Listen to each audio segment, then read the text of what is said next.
is not bent, cracked, or broken. It is laying flat on my skid plate with no gap.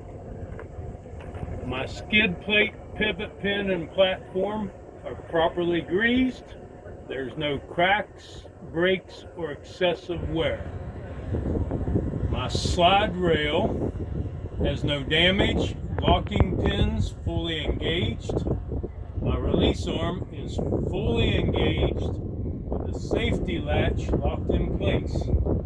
My skid plate is secured to my tractor by the platform. My locking jaws are secure around my kingpin.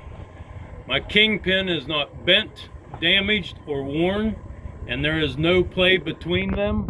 I know that from the trailer tug test.